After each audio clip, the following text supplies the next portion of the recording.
Peros. Un momento de compartir, aprender y disfrutar.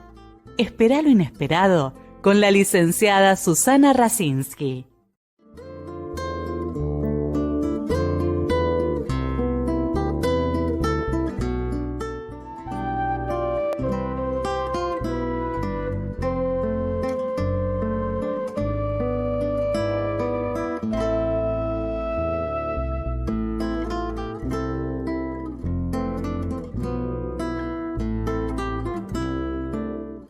Buenas noches, muy contenta de recibir en nuestros estudios a Mónica Toscano, psicoanalista, investigadora, y que nos va a ayudar en tantos años de trabajo y de estudio, qué es lo que pasa con los niños y adolescentes de distintos países, qué sucede con la violencia, pero además de su trabajo que ha preparado unos videos que vamos a pasar, también cómo podemos abordar para poder proteger a los niños en la prevención, pero también cómo asistir a las instituciones y a los padres.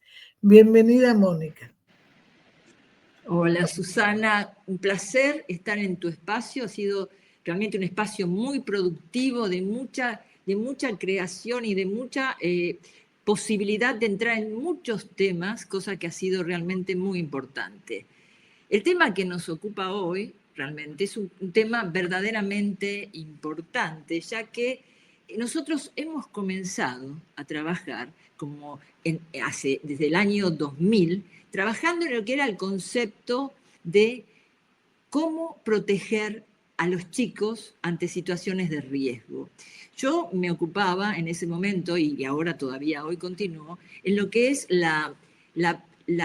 los chicos en posición de pasar por lo que son las adicciones graves. Ayudar a los chicos a salir de ese túnel que son las adicciones. Entonces, un día, en mi consultorio, nos encontramos que de pronto me hice una pregunta: ¿cómo hacer para que los chicos no lleguen de este modo, en esta situación? ¿Cómo hacer para ayudarlos a salir de esa taberna que son las adicciones, pero donde siempre como sociedad llegábamos después? Siempre como sociedad llegábamos un paso más atrás. Entonces, ahí es donde tuve la fortuna de encontrarme con profesionales, con distintos tipos de profesionales, padres, docentes, directores, y abrimos un espacio, para abrir un espacio de prevención.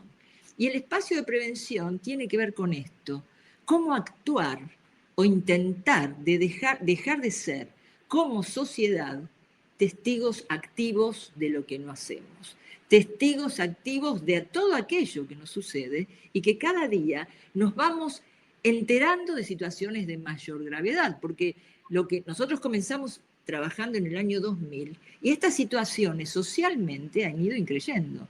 Entonces, tuvimos la suerte de poder abrir este espacio de prevención en distintos ámbitos. Comenzamos trabajando en Buenos Aires, seguimos trabajando en Barcelona, después instalamos nuestra escuela, desarrollamos nuestra escuela de prevención en París, y desde ahí se abrió un horizonte de donde trabajamos en Viena, Düsseldorf, y muchísimos lugares donde distintas realidades socioeconómicas y culturales en nuestra investigación nos permitió observar que chicos de la misma edad padecían de situaciones similares. ¿Y cuáles son las situaciones similares? Porque cuando nos acercábamos a los colegios, al comienzo, en el año 2000, llegábamos a las escuelas y las directoras me decían: Mónica, sos especialista en adicciones, hablales de drogas, ¿qué pasa con las drogas? Los chicos saben más de drogas que nosotros. O de sexualidad. Entonces dicen, nos aburrimos con las charlas, eso ya sabemos. Los chicos buscan otra cosa, pero que hay que escuchar a los jóvenes. Y vos eso lo hacés como yo. Porque una de las cosas que los chicos te dicen: no tenemos con quién hablar. Entonces ahí surge lo que podemos ver en uno de los videos, ¿no? Cómo se sienten acompañados por el coach, por la máquina, ¿no? Que vienen a hacer prótesis, pero que tienen sus... Muy bien. ¿De qué querían hablar los chicos cuando se abrió un espacio de escucha, pero que no es escucharlo solamente, porque se habla mucho de escuchar a los chicos, pero tenemos que poner primero, y creo que es la herramienta más fuerte que quiero dejar hoy en tu programa, tenemos que poner en cuestión qué significa escuchar, ¿no? Porque nosotros los adultos nos cuesta muchísimo escuchar, y como yo digo siempre, escuchar es dejar por un momento de creer que lo que yo pienso es lo verdadero, y dejar por un momento un espacio para escuchar lo que el otro tiene para decirme. Y la verdad que yo me he amparado siempre, porque mi trabajo tiene que ver con el psicoanálisis, pero yo tengo toda un camino de licenciatura en lo que es la epistemología y la metodología. Por eso la confluencia de estas dos situaciones me hizo buscar un camino, un método. ¿Qué quiere decir escuchar a los chicos cuando todas las otras herramientas fallan, cuando ellos tienen que pronunciar su dolor? Porque si de algo nos hemos enterado fue que los chicos, cuando se abrió un espacio donde pudieran confiar en el adulto, y voy directamente al punto, Susi, no, es que es fundamental. Se abrió un espacio donde ellos dicen claramente, no podemos hablar con los adultos. No podemos... solamente, a ver, coincido por supuesto totalmente, en un programa que estuvo un colega de México que trabaja con adicciones, y entonces él le preguntaba a un joven por qué se había metido con el narcotraficante cuando él no tenía problemas económicos. Y le dijo, porque él me cree, me tiene confianza. También, por ejemplo, lo que vos dijiste, es que es muy importante, cuando uno escucha desde otro lugar, pero no pensando que lo que nosotros decimos es lo único. Esto Víctor Ferenczi lo decía, que muchas veces no se tuvo en cuenta, ¿no? Que no es la soberbia, y esto es muy importante en la actitud del terapeuta. Cuando el paciente te dice, ¿de verdad te puedo llamar? Eso me alivió cuando me dijiste. Bueno, a ver, ¿qué significa, no? Bueno, entonces, tenemos muy bien, totalmente de acuerdo. ¿Qué pasó? Llegamos a las escuelas y ¿quiénes nos enseñaron esto realmente desde la praxis? Porque el método es un camino de la praxis a la teoría, desde la investigación a la teoría, y desde ahí una herramienta posible. Porque si nosotros cerramos el programa de hoy y yo no dejo una herramienta desde nuestra investigación, habremos hecho un lindo programa, pero lo que nosotros queremos transmitir, Susana, son caminos donde se puedan empezar a ver modificaciones. Claro, vos lo que decís, que es fundamental, que es lo que nos preguntan en las escuelas, los padres, ¿cómo se puede cambiar esto? Bueno, ¿se puede transformar? Pero por supuesto que sí. Llevamos trabajando con más y no tenemos en cuenta el año 2023, 2024 y 2025. En el 2022 ya teníamos una muestra de 35.000 chicos. ¿Qué quiero decir con esto? De distintos medios socioculturales. ¿Qué quiero decir? Que la palabra de los chicos es lo que ha inundado nuestro trabajo, es desde donde nosotros nos ubicamos. Entonces, ¿qué hacemos cuando empezamos a escuchar que los chicos no quieren hablar de lo que nos preocupa a los adultos? Lo primero que nos sucede es que nos sorprendemos, Susana, porque nos sorprendemos porque es tanta la brecha y la diferencia entre lo que le preocupa al chico que lo que le preocupa a los adultos, que nunca vamos a poder colaborar si no abrimos un espacio de escucha, y como yo la llamo, es una escucha muy al estilo socrático, porque yo quiero decir que nuestro método tiene mucho que ver con una escucha socrática, porque para mí todo ese pensamiento griego antiguo me ha permitido ampliar la posibilidad del enfoque a la hora de escuchar. Entonces, en ese punto que todos conocemos, que uno puede decir, claro, esto que dice Sócrates cuando dice, la única sabiduría que tengo es que cuando escucho al otro no sé lo que me va a decir, que mi ignorancia es mi sabiduría. Si nosotros podemos plantear la relación con un chico libre de prejuicios, los adultos, abriendo un espacio de escucha que no es solamente la escucha activa, sino que es la escucha respetuosa de lo que el chico me viene a contar de su dolor y de su angustia y de su soledad, que no es igual a lo que nosotros vivimos en el consultorio, sino que fuera del consultorio, el mundo social que tienen que vivir los chicos es realmente difícil. Entonces, ¿qué nos decían los chicos? Mónica, yo no quiero hablar de adicciones porque ellos y sabían más que nosotros. De lo que querían hablar era de su día a día, de lo que vivían con su grupo de amigos, de lo que vivían en esa socialización que es el grupo de amigos.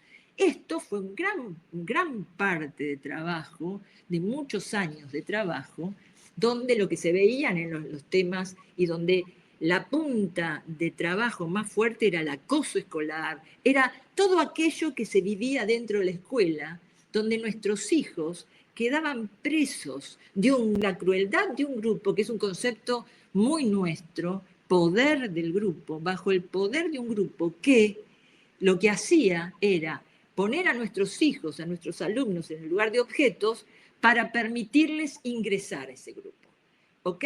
Eso fue mucho tiempo y aún hoy sucede. Sucede que un chico para entrar a un grupo cede su posibilidad de decisión, de pensamiento y de elección, Susana.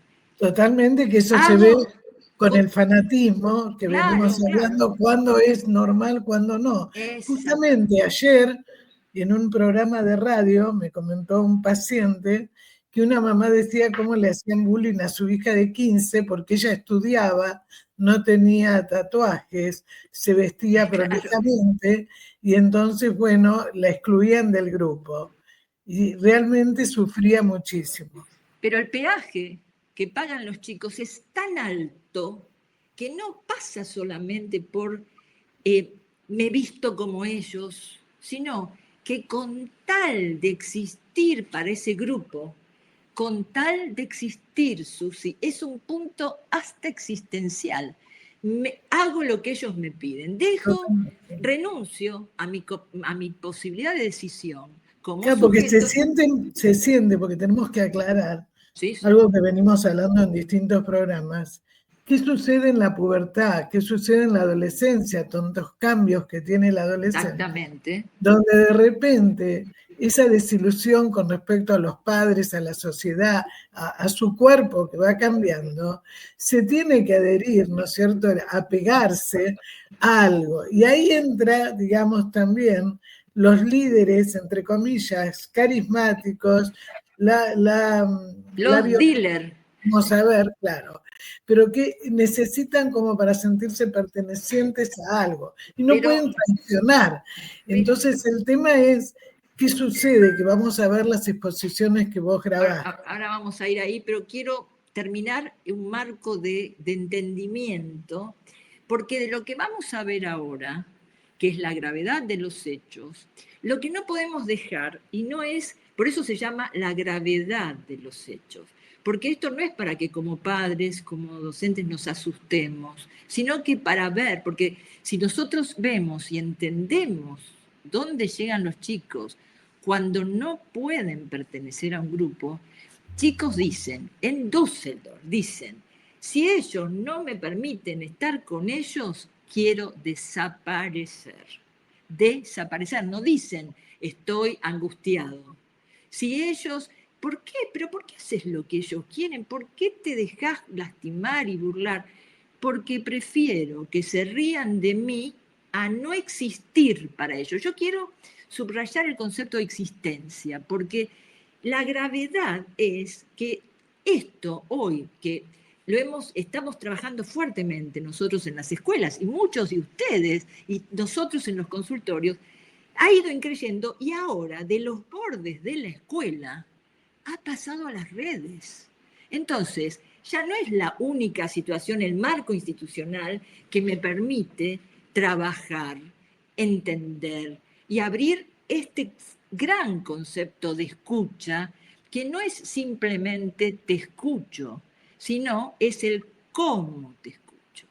En el cómo te escucho se abren una cantidad de variables donde tenemos que recurrir, por eso digo, al menos en nuestro método, en nuestro camino, en esto que intentamos que sea un modelo que aborde todo esto, a los antiguos griegos que dicen, tenemos que escuchar respetuosamente, sin prejuicios, y esperar lo que el otro tenga para decirme.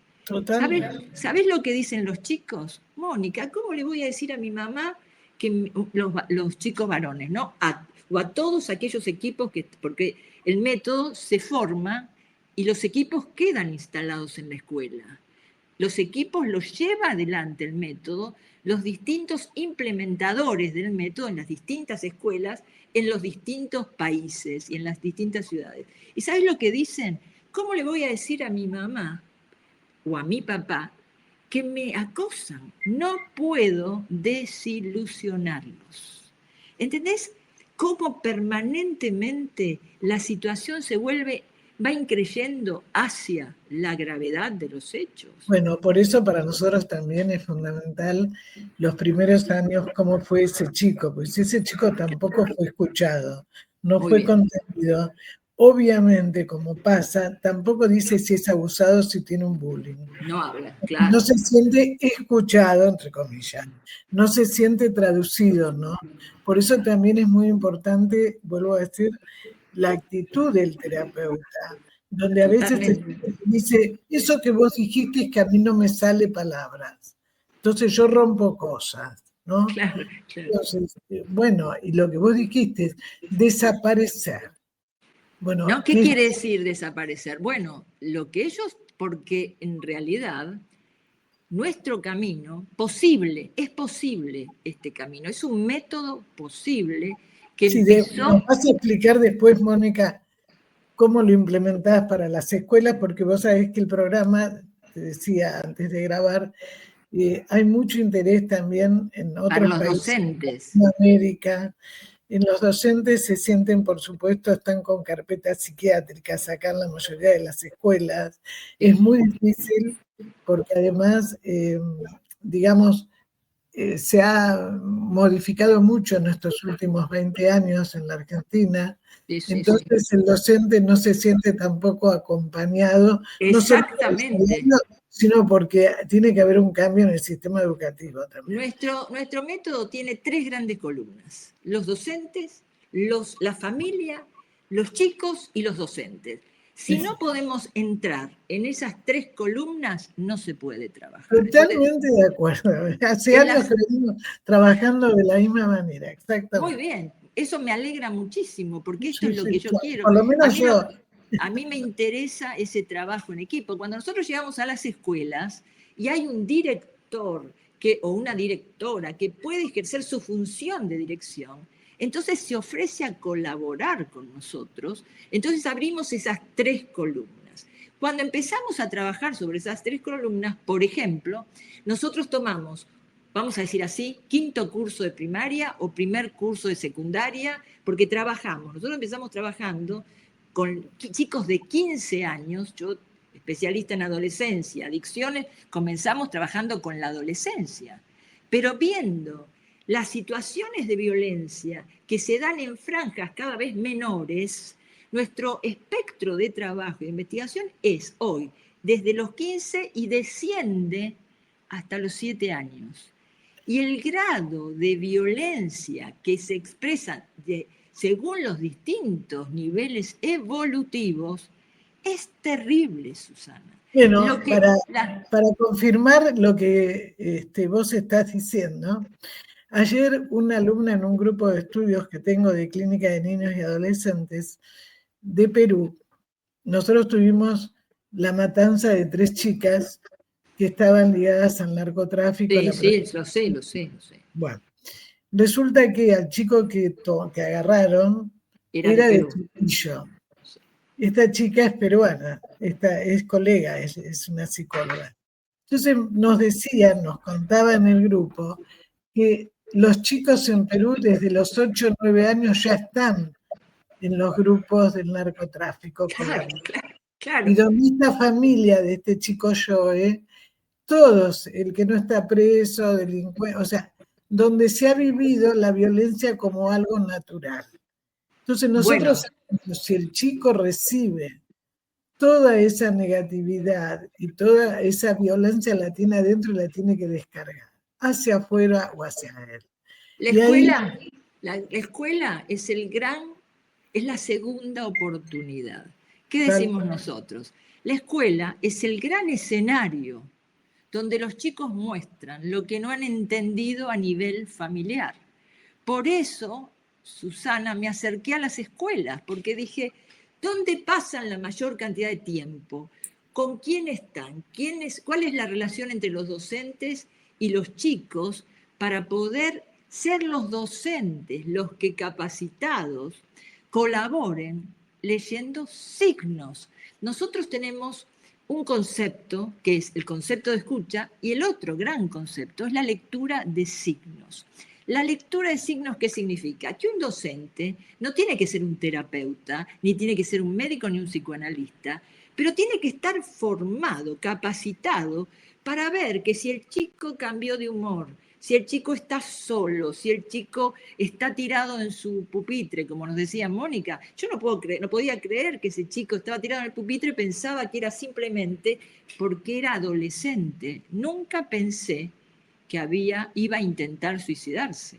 Entonces, si tenemos signos que podemos trasladar a las familias, a los padres, si mi hijo llega a casa y trata a su hermanito de una manera que nunca hizo, si perdió sus amigos, no es porque son signos que nos muestran que algo está sucediendo y tenemos que decir que si los chicos no son escuchados, como decías muy bien, o por estructuras singulares o por estructuras familiares que no los escuchan, los chicos hablan a través de signos, siempre nos dan signos. Entonces, tenemos que leer esos signos para poder empezar a descifrar que hay algo que está sucediendo que como familia o como docentes no entendemos.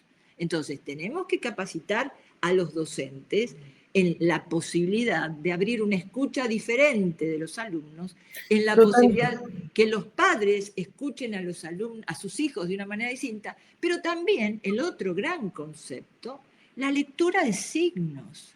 No, yo creía, me decía una directora, que este chico contestaba así, no era porque tenía miedo, porque estaba solo o porque necesitaba una ayuda psicológica, sino porque era maleducado. Vos dijiste es algo que es fundamental, ¿no? Que es el trabajo entre, ¿no? Es decir, es un trabajo interdisciplinario, pero cuando una directora le dice a un chico de 15 años, yo a los chicos no les creo, yo me puse muy mal. Ese fue el problema. Hablar con la directora, porque, a ver, yo le creo a los adultos, me pareció terrible. Eso es, no solo terrible. Y Susana, eso es condenable, pero ¿por qué es condenable? Bueno, porque ese chico queda preso de un mundo hostil, ¿no? Y entre ellos ahora vamos a hablar de lo que pasa en las redes, ¿entendés? Bueno, así es, por eso te digo, pero me parece importante las que trabajamos hace años, con las escuelas, o sea, no se puede trabajar solo. No, imposible. Entonces, creo que acá es importante, esto que vos decís de los signos, desde la voz, desde la postura, desde un montón de situaciones que no es solamente la palabra. Entonces, la palabra va haciéndose palabra desde el cuerpo, pensemos desde lo psicosomático, cuando el cuerpo habla y cuando después le podemos poner palabras, es cuando se ha producido una modificación. Totalmente. Y para eso es cuando necesitamos un terapeuta, un padre, alguien que diga lo que acabas de contar vos con tu paciente, decís lo que yo no puedo pronunciar. ¿Por qué? Porque el chico necesita, sobre todo, que empecemos a creer en ellos.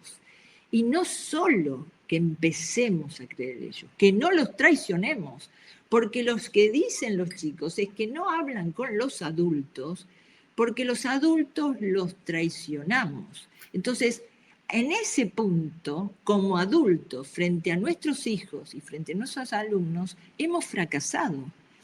Una chiquita de 12 años, y ahora quisiera entrar a este increyendo de la violencia hoy en las redes, porque yo te tengo que comentar una modificación también conceptual desde nuestro método. Nuestro método trabaja con el grupo y el poder del grupo, con la marcación, con el marco que tiene un grupo dentro de una institución. Los grupos en las instituciones tienen positivamente, son grupos que producen objetivos, pero también se gesta un poder del grupo que no había sido visto. Las directoras, las rectoras de París me decían, pero licenciado, usted nunca habíamos pensado nosotros en que el grupo era importante. Siempre veíamos los chicos individualmente. Claro que hay que ver a los chicos individualmente, pero los chicos con problemáticas individuales son usados por un grupo cruel para drenar su violencia. Es decir, claro que tenemos que estar nosotros, los psicoanalistas. Acá tenemos todo lo que pasa con el terrorismo, con los suicidas, con toda la... Por ejemplo. Entonces, esta posición de saber que si estamos con un grupo de alumnos, tenemos que capacitarnos en cómo escucharlos, en cómo leer signos y sobre todo en aquello que tenemos, que vos hablaste mucho también importante de los docentes, tenemos que renovar en los maestros el deseo de que quieran colaborar con los chicos. Porque cuando yo trabajo con los docentes, trabajo mucho esto de que se sienten agobiados. Y tienen razón, porque hay situaciones que no entienden. Cuando se sienten acompañados, igual que las familias, cuando se sienten acompañadas, y tienen herramientas como escucharlos, lectura de signos, saber que no los podemos traicionar, saber que si un chico me está contando que el amigo fuma marihuana, no tengo que decir rápidamente con ese chico no salís más, porque ¿sabes lo que contestan? No se lo voy a contar a mi mamá, porque mi mamá después es mucho peor. Es terrible que lo sepa mi madre. Yo te pongo los significantes de los chicos. Terrible, gravedad, es mucho peor. Los escuchás todos los días, pero quiero decirte que no es solamente se enojan o se enfadan, es peor. ¿Y ellos qué hacen? Los chicos dicen, ¿para qué se lo voy a contar si no saben qué hacer? Si se lo cuento a mi mamá o a mi papá, es peor. Entonces, ¿qué tienen, Susana? Una crisis de autoridad total. O sea, antes... Sí, hay un chico que te dice delante de la mamá, mamá, no me cuentes lo que te pasa con tu nueva pareja, es un problema tuyo. Era un chico que era violento, que lo trajeron por eso, y entonces delante de la mamá, que entraron juntos, ¿no? Entonces, a ver, todas estas cosas que nosotras escuchamos desde otra manera, pero que también vos hacés partícipe en los docentes, en los padres, en los chicos, a que se sientan que uno tiene un respeto por el otro. Eso es la escucha desde el respeto. ¿Y sabes quién hablaba de la escucha respetuosa? Plutarco, año 48, 49, 50 de nuestra era, que decía, nos han enseñado a hablar, pero lo que no nos han enseñado es a escuchar, es hacer un silencio cuando el otro habla sin prejuicio para poder escuchar al otro. Pero quiero hacer la extensión a las redes porque el título de nuestro encuentro es la violencia digital, no solamente la violencia escolar, que ya en la violencia escolar llevamos muchos años y afortunadamente, lo tengo que decir con honestidad y con tranquilidad, donde estamos, que son muchísimas escuelas, hoy no hay ninguna situación de acoso porque ha disminuido la violencia. Siempre tenemos situaciones de conflicto. El conflicto no se va a terminar, pero lo que hacemos es intentar con esta escucha respetuosa, con este espacio, con este convocar a los docentes para que puedan sentirse acompañados y así poder acompañar a los chicos y a los padres desde los terapeutas, porque todo es en equipo y desde nuestro trabajo, que los podamos acompañar para que ellos puedan acompañar a sus hijos, ha disminuido notablemente las situaciones de violencia extrema. Pero socialmente... Pero además, quiero agregar, porque sé que compartimos el mismo concepto, que es la formación también profesional de tus equipos, porque también se ha confundido con las escuchas de personas que por ahí no están preparadas. Exactamente, por eso... Creo que es importante esto también destacar, porque es como que un coach, como que, digamos, no sé, o sea, se necesita una preparación, tanto en psicología como en educación, ¿no? Y para trabajar implementar el método, claro, para implementar el método son mínimo 3 años de capacitación, pero no es que llegamos a la escuela y son 3 años de capacitación, es teoría y praxis. Es decir, nosotros entramos a trabajar en las escuelas, trabajamos para colaborar en que se limite la violencia, pero en el mientras tanto, en esa escuela se va bajando la violencia, pero se forman a los docentes. Ahora, ¿cómo se forman a los docentes? Se forma renovando el deseo, porque lo que encontramos es que no quieren o que están agobiados. ¿Y sabés lo que les digo? Les digo, esto que estamos trabajando los va a aliviar.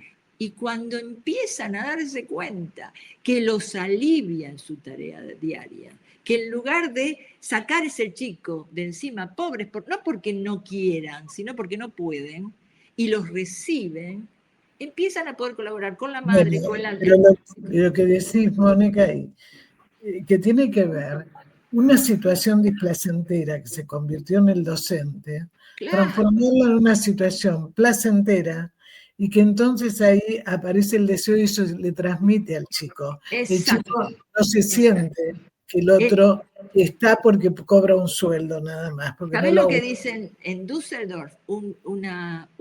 Los chicos dicen, lo único que queremos, le dicen a la directora, que es una de las implementers de nuestro método, ¿no? En ese momento, le dicen, señor, madame, nosotros queremos que nos traten como humanos, no que termine, escuchá la frase, no que termine la hora y ya está. Porque nosotros necesitamos entender, por eso no hablamos con los adultos, no queremos más hablar con los adultos, hablamos entre nosotros.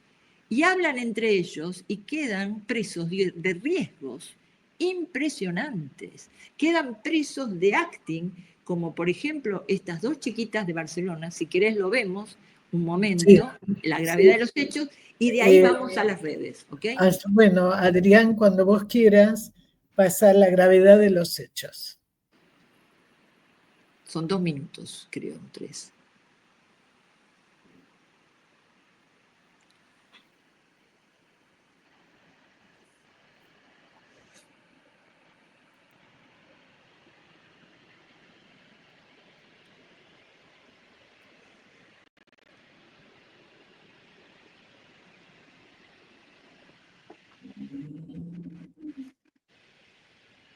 Mónica, en este video que nos va a introducir, va a mostrar la violencia de diferentes maneras, con diferentes edades, y por qué el niño muestra la violencia, cómo tiene que depositar, tiene que descargar la violencia que recibió.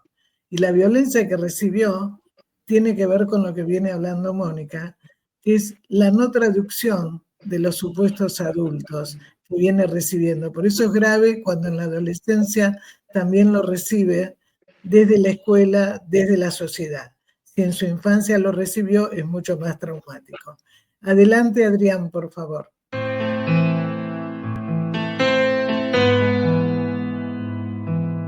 Infobae, 11 de septiembre 2025, Mendoza, Argentina. Iba decidida a matar a la profe y le puso el arma en la cabeza a un compañero. El relato de una testigo del caso Mendoza. El pánico se apoderó ayer de la comunidad educativa de La Paz, en la provincia de Mendoza, cuando una adolescente de 14 años irrumpió armada en la escuela Marcelino Blanco y disparó en 3 ocasiones, generando una situación de máxima tensión que se prolongó durante más de 5 horas. El episodio, que incluyó un atrincheramiento y la evacuación total del establecimiento, dejó estudiantes, docentes y familiares sumidos en el miedo y la incertidumbre. La portera de la escuela dijo acerca del adolescente: no hubo heridos porque el intento de ella no era agredir a nadie. Yo lo interpreto así. Lo que yo vi desde mi ventana donde yo estaba es como que ella quería decir basta, como un pedido de ayuda. La Nación, 27 de febrero 2023. El martes pasado, las gemelas argentinas de 12 años, Alana y Leila, saltaron al vacío desde el balcón del tercer piso del edificio donde vivían, en el municipio de Salent, en Barcelona, España. Entonces comenzó una investigación para determinar los motivos que llevaron a las hermanas a tomar esa decisión, que terminó en el acto con la vida de Alana, mientras que Leila está internada en grave estado. Una de las fuentes de información de los investigadores para dilucidar si se trató de un pacto suicida entre hermanas son 2 cartas manuscritas en las que ellas describen el malestar que sentían por el bullying que sufrían en la escuela. Estoy cansada de que me hagan bullying en la escuela, no lo soporto. Yo quiero ser feliz, pero evidentemente yo esto lo voy a sufrir el resto de mi vida. Y tomé la decisión de no seguir, escribió Alana, según publicación de Telecinco.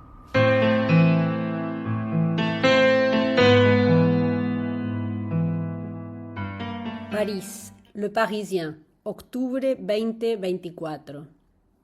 Acosados a partir de los 6 años.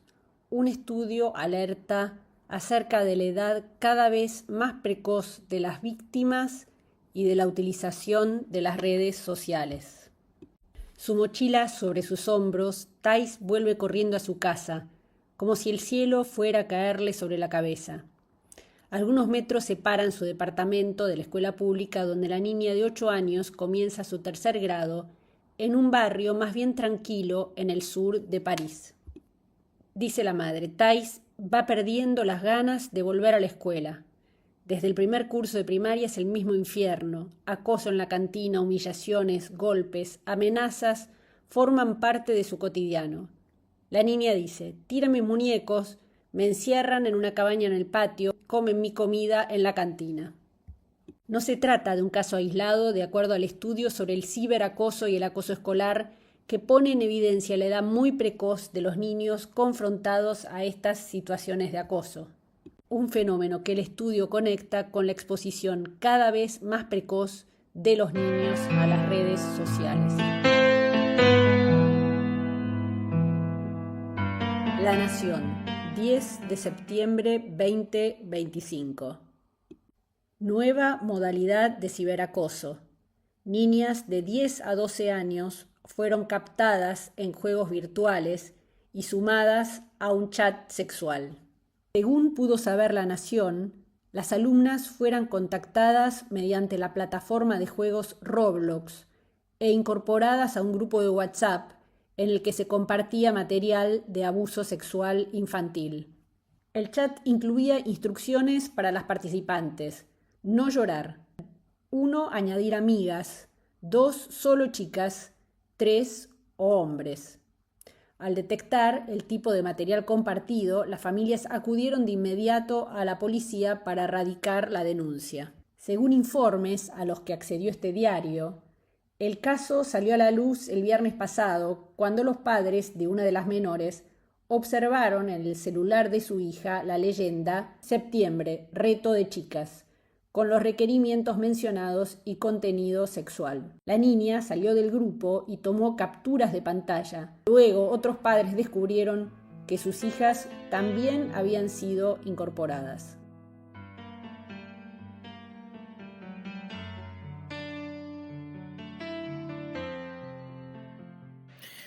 Bueno, lamentablemente es así, es un juego que casi todos están. Un adolescente salió un tema y me dice, no, yo cambié dólares. ¿Y de dónde sacaste los dólares? No, porque yo gano de poder captar chicas y chicos en el juego que estoy. Muy fuerte. Muy fuerte. Si podemos destacar, por ejemplo, la portera del edificio, de la escuela, de la chica, de la portera, la señora que la ve cotidianamente, esta niña, ir a esta adolescente y venir, dijo, yo creo que ella quiso pedir ayuda y decir basta.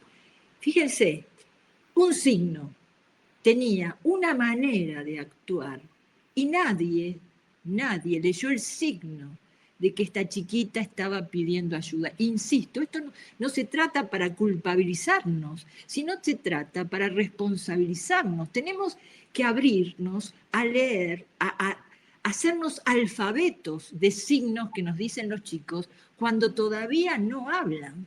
Esta niña no pudo decir basta y tomó el arma del padre y fue al colegio y se dieron vuelta las situaciones porque decían que en realidad lo que quería era, en ese escenario que nosotros llamamos la segunda oportunidad, pedir ayuda. Pidió ayuda mal. Te digo más, Mónica, estamos recibiendo gente adulta, entre comillas, profesional, psicólogos, psiquiatras, que están también utilizando el sexo voice, la mujer, y donde los padres no quieren ver el gasto que hacen de la plata. Y estoy hablando muy bien, por eso, ¿qué tenemos que hacer? 30 años, que además se trabajan, digamos, con la salud, con la educación. Estoy hablando de docentes, de profesionales de la salud y de la educación. O sea, el tema es muy grave.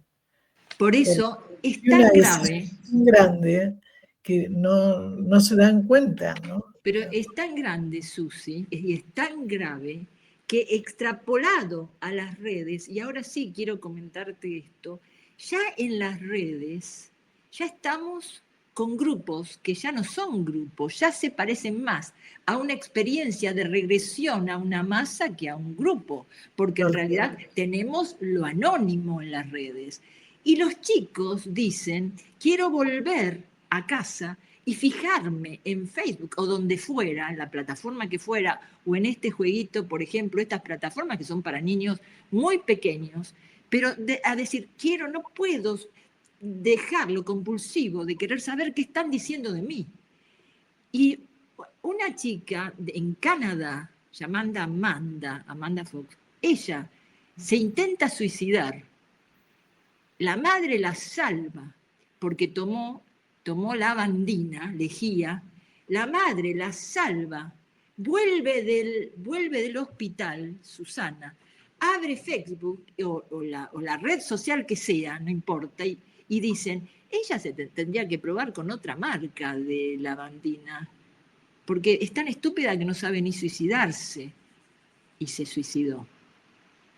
La importancia y la gravedad que le dan los chicos a estos grupos masivos más allá de la escuela, porque continúa afuera. Entonces, si no nos capacitamos para mirar a nuestros hijos, yo no digo que nadie puede estar mirando a sus hijos todo el tiempo, no porque no querramos, sino porque no podemos, pero tenemos que capacitarnos para ver si hay algo que me llama la atención, si hay algo que sale de lo cotidiano. No es solamente que el chico esté encerrado en su cuarto con su computadora. Si cambió de amigos, si está solo, si no lo vienen a buscar y está todo el día en lugar... Los padres te dicen, yo creía que estaba bien. Por ejemplo, en la pandemia, que se vio que los chicos, para diferenciarse de los padres necesarios, se hicieron amigos a través de la computadora. Y para muchos son los verdaderos amigos aún hoy, después de 5 años. Entonces los padres te decían, pero yo quiero que tenga amigos de verdad. En este momento evitaron suicidarse con esas conexiones. El tema es, no es lo único que existe. La red es lo mejor que nos ha pasado a nivel de investigación. Cuando llega la red, cuando llega un mensaje por la red, esa red positiva, esa red de comunicación, de investigación. El problema es cuando esa red se convierte en un infierno, cuando nos deja a los chicos atrapados porque es utilizado por muchos delincuentes que captan a nuestros hijos en las redes. Entonces, No, y saben de la vulnerabilidad. saben de la De vulnerabilidad. alguna manera se convierte en una adhesión, ¿no? O sea, Es realmente, fíjate, las dos chiquitas de Barcelona se suicidan. Yo lo contaba esto en Viena. Cuando yo entré en Austria, en Viena, entré a hablar con los padres estaban como muy defendidos con respecto a Internet. Entonces yo comenté que esas chiquitas no solo habían recibido en Barcelona acoso en la escuela, sino que esto se había extendido en las redes. Y entonces pregunté, ¿dónde estaba el padre cuando la primer chiquita se tira por el balcón? Porque la primera chiquita tenía graves problemas individuales, la que se tira primero. La segunda dice, hermana, te acompaño, y se tira. ¿Qué pasó? ¿Qué nos pasó, Susana, en la relación padres e hijos para que la segunda no haya gritado, papá, se quiere tirar por el balcón? Vos sabés que fue tan conmovedor que verlos, la verdad que lo digo con mucho afecto, a los vieneses conmovidos, porque la pregunta era, ¿dónde estamos? Tenemos que hacer un llamamiento a que lo que está sucediendo en las redes, los chicos se nos están ejecutando en la habitación de al lado. Entonces, tenemos que observarlos, no persecutoriamente, no eso sería exactamente lo contrario, no policíacamente. no ser intrusivos. Claro, sería acompañar no significa invadir, ¿no? Muy bien, totalmente de acuerdo. Además, si veo que hay algo que se reitera, entonces es un signo que me tiene que preocupar, pensar y pedir ayuda como padres.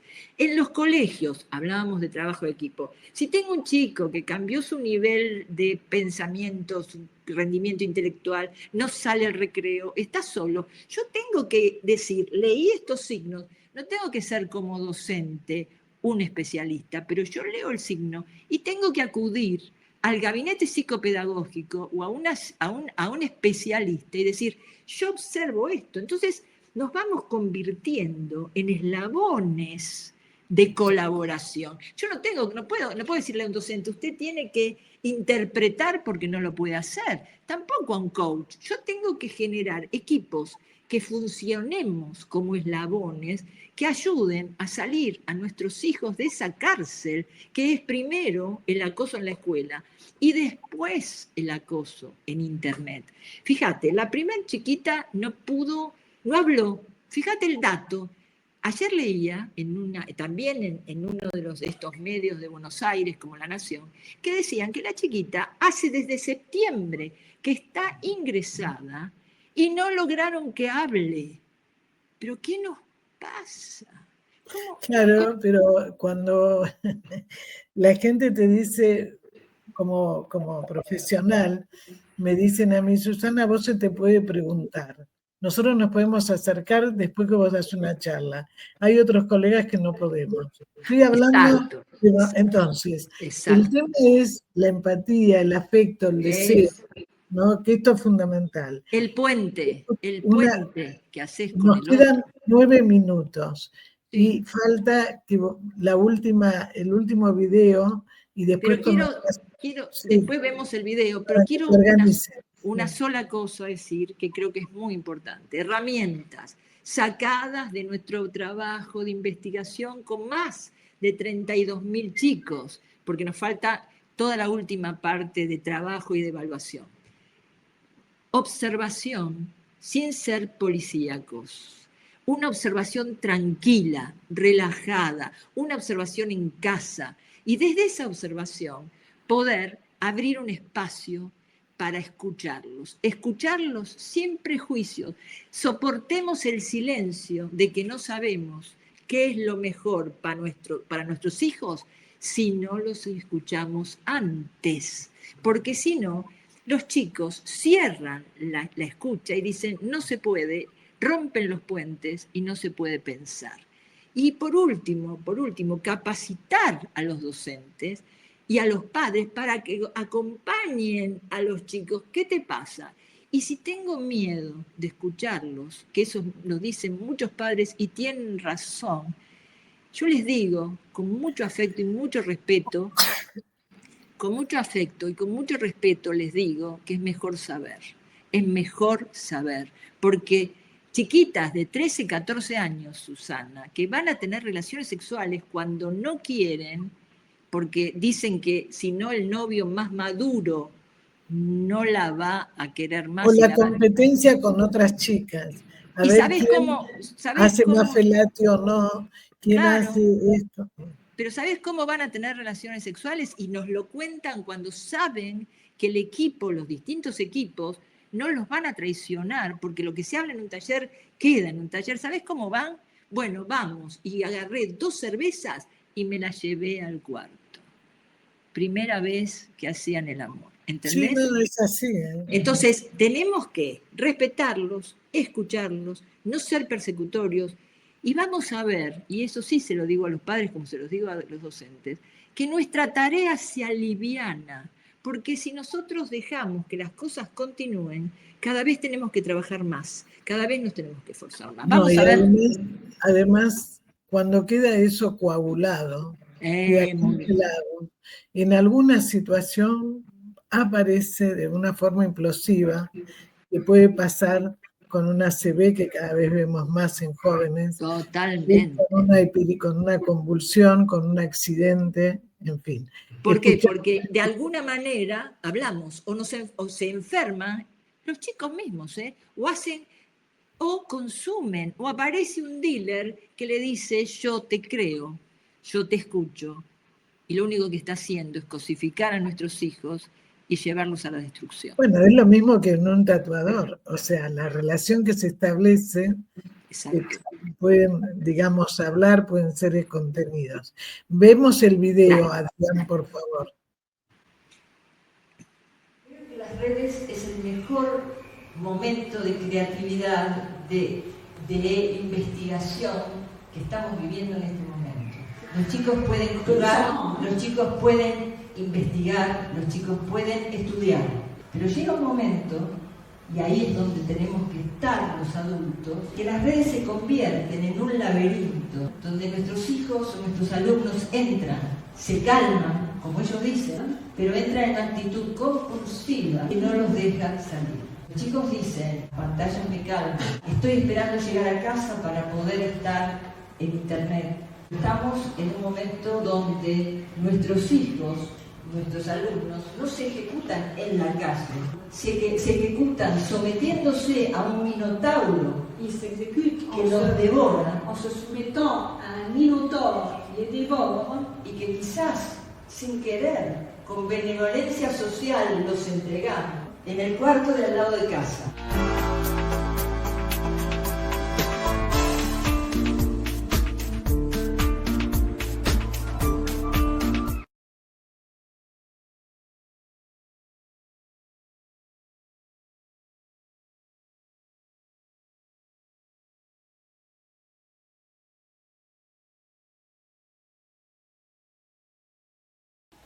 Calma estar en Internet, dicen chicos de una escuela de París.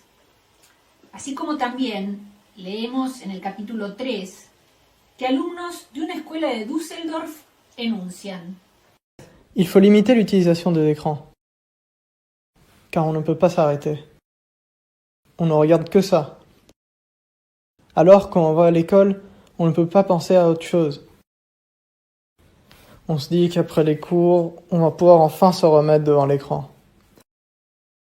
On est trop attaché à ces objets. Ces objets sont notre vie. On ne peut pas s'en passer. Un adolescente de 12 años en Buenos Aires dice: Si no hacía o decía lo que ellos querían, me iban a cancelar, ignorar de todos sus grupos, de todos sus juegos. Y eso para mí hoy es insoportable. Volver a estar solo. Y es otro adolescente de 14 años quien enuncia. Llego a casa y no puedo evitar conectarme para leer y ver qué dicen. No puedo parar. Es algo que no puedo evitar. Muchas veces, después de leer lo que dicen de mí, me dan ganas de desaparecer.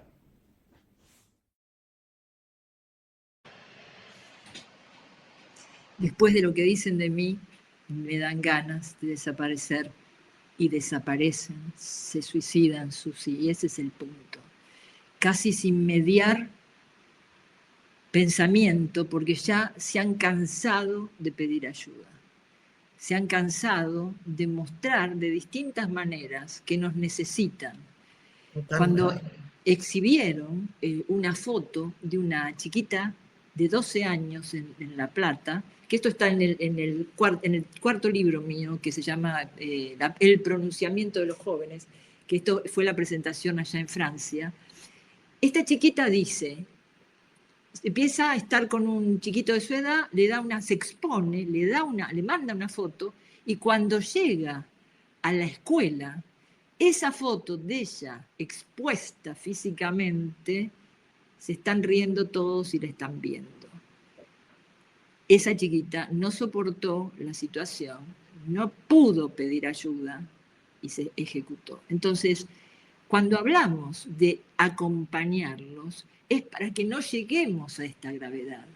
No siempre suceden estas cosas, pero todo comienza a escalar y va increyendo. Entonces, tenemos que comprometernos como sociedad, como padres, y darles una respuesta. Yo digo que responsabilidad es dar una respuesta. No sirve que nos culpemos, sirve qué respuesta le damos a los chicos. Bueno, vamos a intentar llevar adelante caminos de solución posible, como por ejemplo armar un equipo que permita que todas estas situaciones que viven nuestros hijos sean leídas a priori, sean miradas, observadas benévolamente, porque si no, benévolamente, como yo digo ahí, en la presentación, sin quererlo, con benevolencia social los entregamos a un infierno, a un minotauro que los devora. Entonces, es fundamental la responsabilidad de los padres. No, y además también, los padres te dicen, no tengo tiempo, no puedo, pero no se dan cuenta que a nivel inconsciente a veces proyectan la no mirada que ellos tuvieron. Exactamente. Permanentemente cuando en un parto una mamá no se conecta y tampoco ella tuvo esa mirada. Por eso es importante, bueno, escucharte y ver que hay posibilidades de cambio, agradecerte. No. Cuando estés por Buenos Aires, bueno... Te voy a ir a ver. Exactamente, y presentaremos el libro. Muchísimas gracias, bueno, a vos, a Isabel, y las últimas palabras para vos y la audiencia. Y además quisiera transmitir primero, bueno, el agradecimiento a este espacio que vos has creado, porque esto es hacer equipo, esto es abrir espacios de lectura, esto es hablar con la sociedad y decirle a los padres que debemos unirnos en esta posibilidad de acercarnos a las escuelas, a los docentes, a las instituciones, respetar la autoridad, porque el problema que se presenta es que los chicos hoy no tienen una autoridad en la cual confiar, pero que sucede, como muy bien sabemos como psicoanalistas, empieza en casa. Nosotros mandamos a un chico a la escuela, elegimos la escuela. Los chicos muchas veces, afortunadamente, comen en la escuela y esa escuela le transmite valores elegidos por la familia. Ahora, llega una nota, una sanción y decimos, ¿quién fue que te lo puso? Voy a ir a hablar a la escuela y me quejo. Entonces el chico queda preso de una incoherencia donde ni la escuela ni los padres pueden ejercer autoridad. Entonces dicen, ¿por qué me voy a acercar? ¿Para qué? Si ellos no saben qué hacer. ¿Cómo se lo voy a decir a la seño, Mónica? ¿Cómo se lo voy a decir al seño si la seño no sabe qué hacer? ¿Cómo se lo voy a decir a mi papá si mi papá no sabe qué hacer? Entonces, ese lugar de autoridad, ese lugar donde armamos un marco con límites claros, ya es un espacio de prevención. No nos asustemos con ejercer nuestra autoridad, no nuestro autoritarismo, porque tenemos que saber que cuando no ejercemos la autoridad, nos vamos al autoritarismo. Y ahí aparece la violencia, el fanatismo. Y la falta de límites también es violencia. Sí, porque totalmente. como es un desamparo, no es protección. Vos has pasado en tu consultorio, y ya cerramos, ya me voy con esto. En mi consultorio he recibido muchos chicos adictos de padres autoritarios, pero he recibido más de padres que no han puesto límites. Y chicos sin límite. ¿Por qué? Porque han quedado soltados muchas veces, estructuralmente, por supuesto, de un sistema social afectivo. Gracias, Susi. Pero quiero transmitir que hay esperanza, que hay posibilidad de cambio, que lo estamos de a poco todos los que podemos. Este es un espacio. Lo tenemos que hacer entre todos. Entre todos. Un abrazo inmenso, Bueno, Susana. un abrazo, gracias. Gracias a ustedes. Hasta luego. Chao, chao.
Sin peros. Un momento de compartir, aprender y disfrutar. Espera lo inesperado con la licenciada Susana Rasinski.